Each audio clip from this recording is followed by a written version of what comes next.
A ver, pensemos en algo. ¿Y si les dijera que un cuento, uno lleno de magia, podría ser la clave secreta para escribir textos académicos mucho más potentes? Pues justo eso vamos a explorar hoy.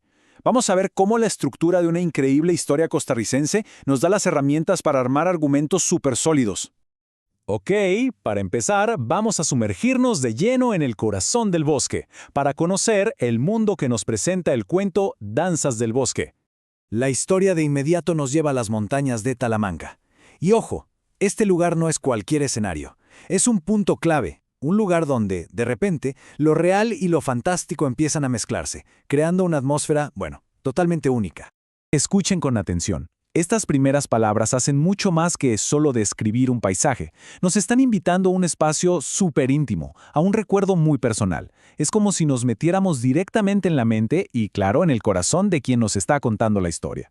Muy bien, ahora la pregunta es, ¿cómo se arma una historia así? ¿Cuáles son sus piezas? Esta infografía es buenísima. Es como un mapa para entenderlo todo. Miren, a la izquierda nos explica qué es un cuento y la diferencia entre el popular y el literario, que es importante. Y a la derecha nos desglosa la estructura y esos elementos clave que vamos a ver en un momento. Los personajes, el ambiente, la trama, todo. Aquí lo más importante que hay que recordar de un cuento es que es breve. La idea es que sea una experiencia súper intensa, bien concentrada.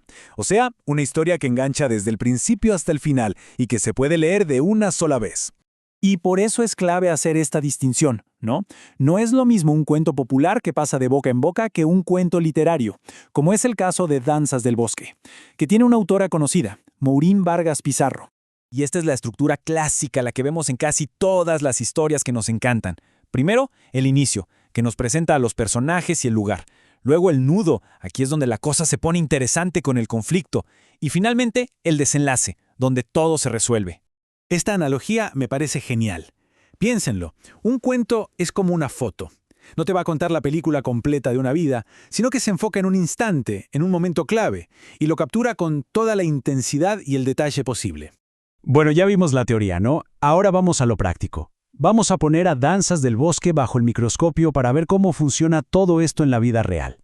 Si descomponemos la historia, las piezas se ven clarísimas. Los personajes, el narrador y su abuelo. El ambiente, esa montaña, Lucchagua, y la comunidad indígena. La trama es ese viaje, ese recuerdo que lo cambió todo.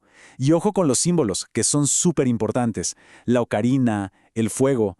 Cada uno de estos elementos tiene un significado mucho más profundo.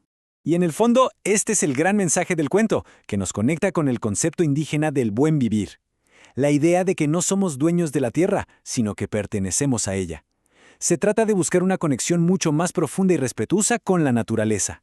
Y aquí es donde todo se conecta de una forma fascinante, porque toda esta estructura de la que hemos hablado no sirve solo para los cuentos.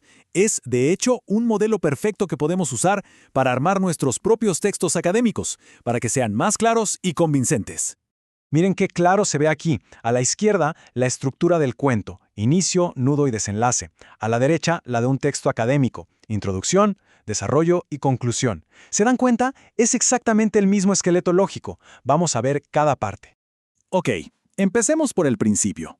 Así como el inicio de un cuento nos mete en la historia, nos presenta el mundo, pues la introducción de un texto tiene que hacer lo mismo, ser el gancho para quien lee, y por supuesto dejar súper claro cuál es el tema principal que se va a tratar.